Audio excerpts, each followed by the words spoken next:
Wags, what's going on? It's Landon Remixes here, and it's time for my review of the new posthumous album from Avicii, Tim. Now, I've kind of put off doing this album review because I didn't really feel like I was ready for it, but the more I think about it, the more I realize I'm really never going to be ready for this. Trying to give my final thoughts and put a bookend to an artist who's been insanely influential in my life and my music taste just seems impossible and kind of wrong to me. But I had to do it eventually, so I guess here's me getting out of my comfort zone and finally doing the review. If you didn't know already, I've been a pretty massive Avicii fan since pretty much my early days being introduced to EDM. In fact, if it weren't for his song Levels, I would have more than likely never gotten into progressive house or maybe even EDM in general. When my life was going through a lot of changes in middle school and high school, Avicii's music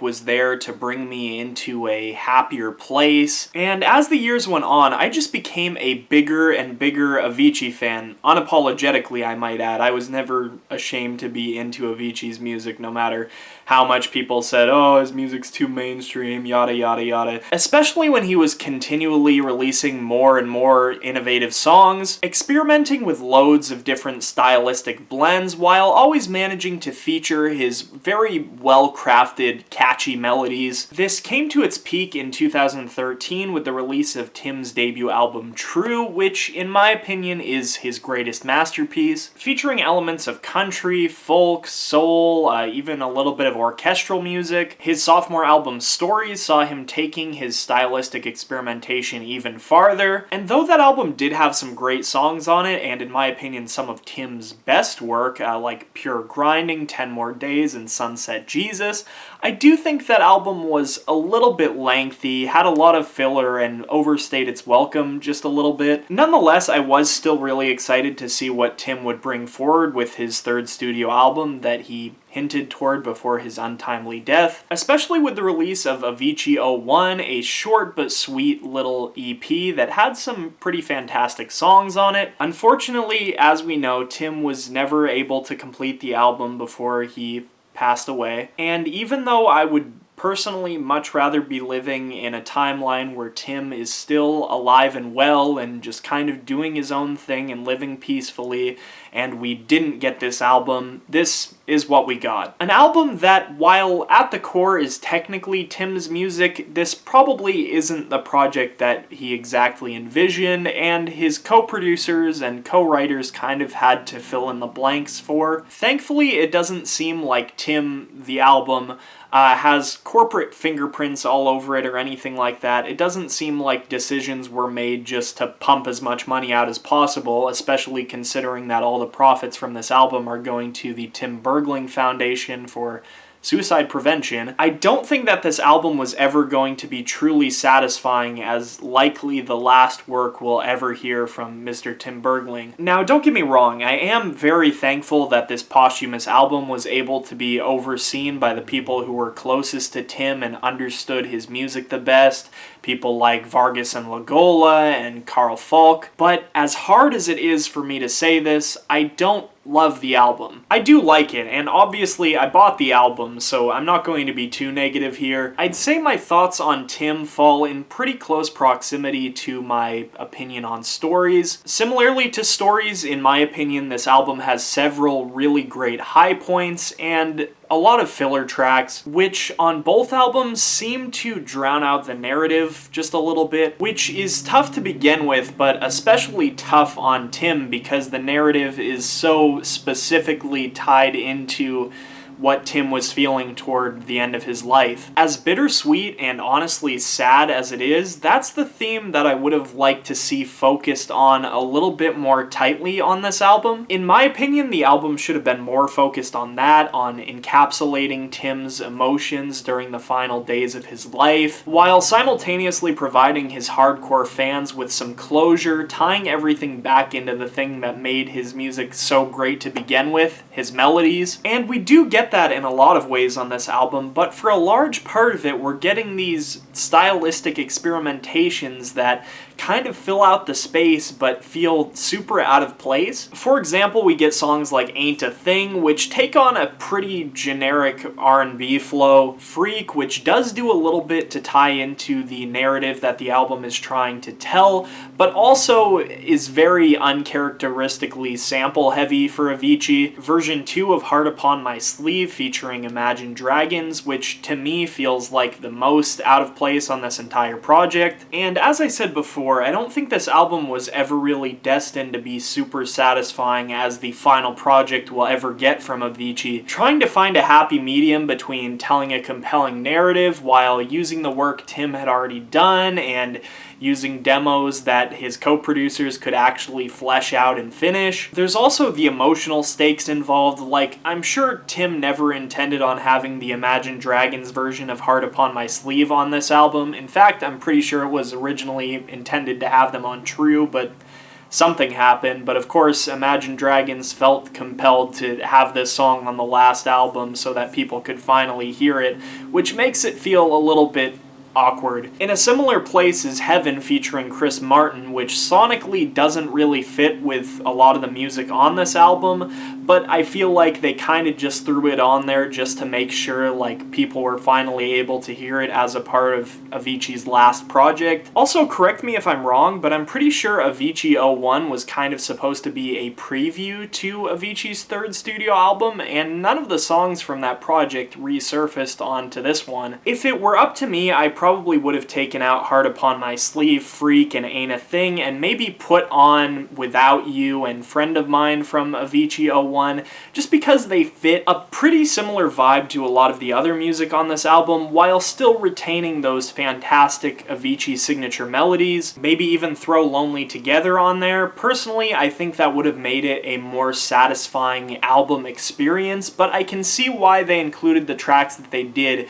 just so they can kind of have a final project of Avicii's where people can hear all the music that, you know, was suited enough to release, I suppose. Then again, I'm a bit confused because I watched through the Making of Tim album series on YouTube, and some of these songs, for example, Bad Reputation and Fades Away, were still in their very early demo stages when Tim passed away, so I can't imagine they were originally intended for the album. Sure, Tim might have laid the groundwork for those two songs, but Carl Falk had to kind of look at it and fill in the blanks himself. And as an aside, I've got to say, Carl Falk really did an excellent job, probably better than any of the co-producers on this album, of being able to look at the demo and say, like, oh, this would be a natural thing for Tim to progress in this song. This is a very Avicii-style melody, and he would have liked this. Avicii, you know, was a big fan of the orchestral influence, and that's why I put, you know, full orchestra on this song. Rather than just taking the demos that Tim had worked on and just making it sound complete, he really worked hard to make sure that these songs sounded Avicii. And even though Bad Reputation and Fades Away are definitely not as strictly Tim's work as a lot of the other songs in this album,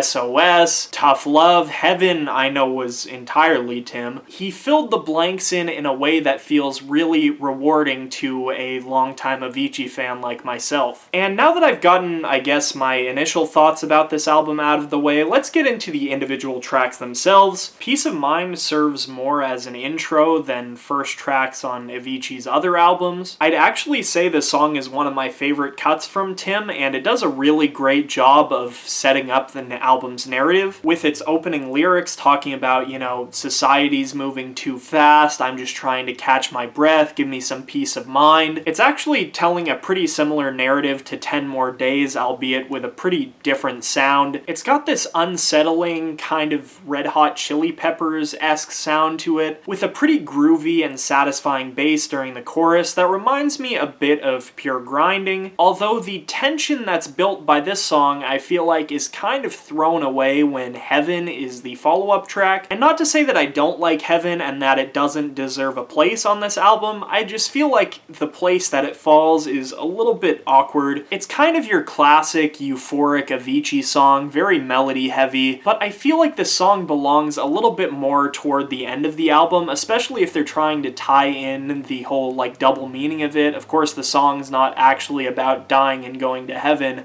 but that's obviously what they're trying to kind of portray with this song being at the beginning. I feel like it belongs more at the end, you know, in the narrative. It's a very bright love song like Never Leave Me. I feel like it could have fit much more snug either between that song and Fades Away or maybe right before it. And Chris Martin's vocals just for some reason don't feel all that satisfying to me. And keep in mind, I really did love their A Sky Full of Stars collaboration that they did on Coldplay's Ghost Stories album. But for some reason, Chris's vocals on this song feel very unfinished, like it was kind of a live demo or something like that. Like you can hear little things that he does, like it sounds like a live Coldplay recording or something rather than a, you know, polished studio vocal. And maybe that's what it was, I don't know for sure. But I would have liked to see kind of a different take with Chris's vocals on this song, personally. SOS is a song that I didn't really love at first, and I think it's kind of because the drop really subverted what I expected on it, considering most of Avicii's music has that kind of kick, clap format, and this song takes a completely different turn with the beat. However, it does have one of those really nice signature Avicii melodies that is pretty unique to only him, and also just I love the fact that Aloe Blacc is coming back on this track after, you know, he pretty much helped Avicii rocket to stardom with Wake Me Up back in 2013, so I'm really excited to see him back on this album, and I like how he kind of portrays the vocal and the lyric that Avicii wrote for this song. Once again, like Heaven, I don't think this song is necessarily meant to be taken in the way that it's taken now, because, you know, it's not really all that sad of a song, but it does have some themes that tie into the narrative of, like, you know, Tim dealing with these demons. Tough Love is another one that I didn't really love all that much the first time I heard it, but the more I listen to the album, the more I appreciate it. I think it's a really solid love song with like a great duet. Another instance in which I kind of feel like the experimentation took over doing something where Avicii's signature is used a little bit more, because yeah, the song doesn't super sound like you know, Avicii song, but it is a pretty refreshing tune on the album, you know, providing with the really, I guess, strange violin lick. Bad Reputation, I'd say, is my favorite song on this album. Like I mentioned previously, I think Carl Falk did an excellent job kind of taking the original idea and pushing it forward, so it feels a little bit experimental, but also feels signature Avicii as well.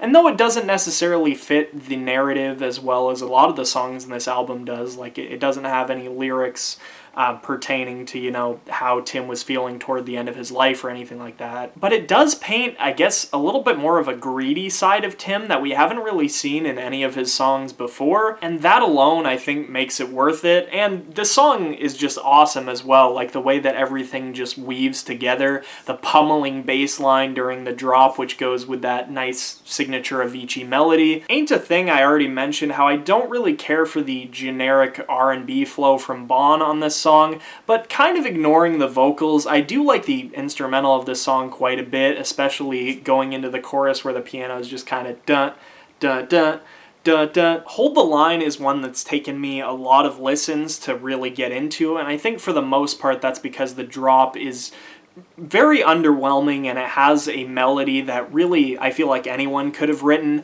but I really do like the vocals and the lyrics of this song, albeit a little bit hypocritical. I think the song has a good message about holding on, about putting up the good fight, living and not giving up. I'm trying harder to get more enjoyment out of this song, just knowing that this was probably a song that Tim wrote to, you know, fight some of those demons and hold on himself. Freak, as I already mentioned, is the most sample-heavy song we've probably got from Avicii really ever. I do think using the sukiyaki whistle sample was definitely an interesting choice and makes this song memorable, but I also feel like this is the most probably unnecessary song on the album. Also considering the fact that it interpolates a line from Sam Smith's Stay With Me, meaning every co-writer from Stay With Me and Won't Back Down by Tom Petty is credited on this song. Excuse Me Mr. Sir is another one that I think is pretty solid. Chicken, chicken, microphone, chicken. It carries that very similar kind of dark rock vibe that we saw in Peace of Mind, except the song honestly reminds me of some like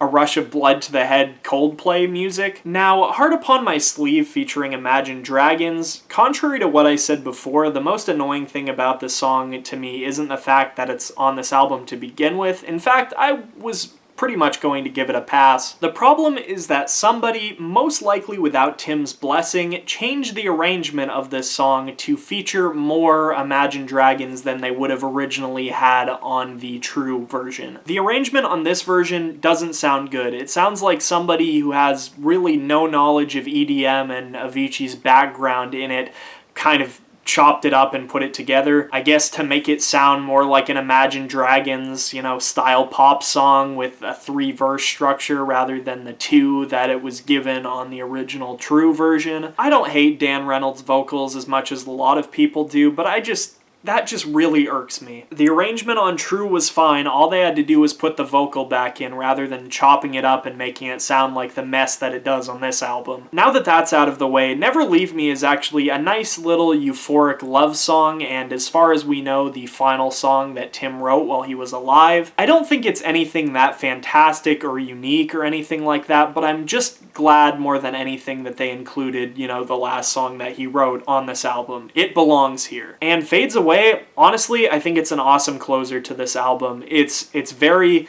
sad.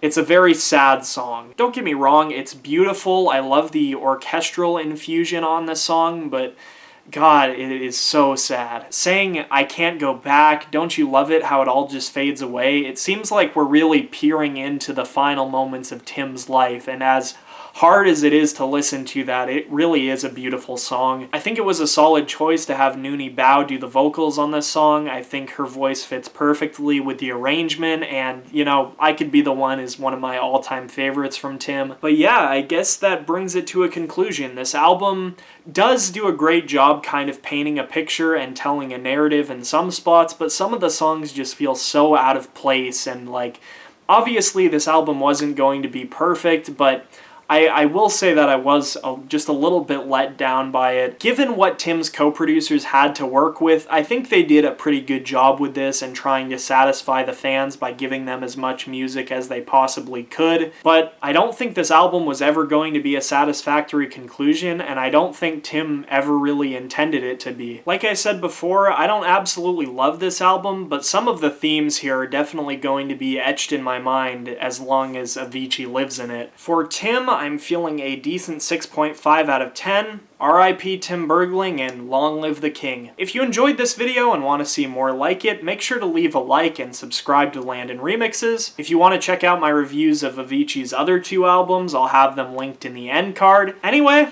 I'll see you guys next time. Peace.